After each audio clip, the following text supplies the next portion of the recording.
નગરપાલિકાની ચૂંટણીને લઈને દાહોદ ભાજપમાં ભંગાણ થયું છે। ભાજપના 7 પૂર્વ કાઉન્સિલરો કોંગ્રેસમાં જોડાયા છે। લક્ષ્મણ રાજગોર, અહેમદ ચાંદ સહિત કાઉન્સિલર કોંગ્રેસમાં જોડાયા।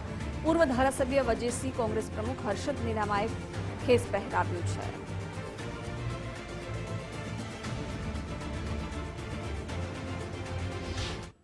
નગરસેવક તરીકેની જે મારી કામગીરી છે એ ચાલુ રહેશે। હું હવે વોર્ડ નંબર 1 માંથી મારી આખી પેનલ સાથે કોંગ્રેસમાંથી ઉમેદવારી કરું છું।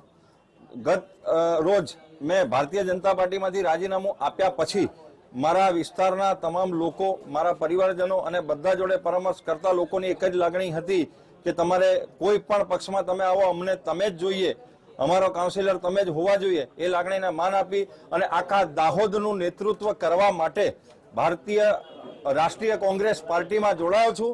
ભારતીય જનતા પાર્ટીની અંદર જે વર્ષોથી કાઉન્સિલર હતા એવા 7 કાઉન્સિલરશ્રીઓ દાહોદ જિલ્લા કોંગ્રેસ સમિતિની અંદર જોઈન્ટ થયા છે અને આવનાર દિવસોની અંદર દાહોદ શહેરના લોકોની જે મૂળભૂત જરૂરિયાતો છે, જે પ્રાથમિક સુવિધાઓ છે, એ લઈને અમારી સાથે કદમથી કદમ મિલાવીને દાહોદ શહેરને ખૂબ આગળ વધારશે।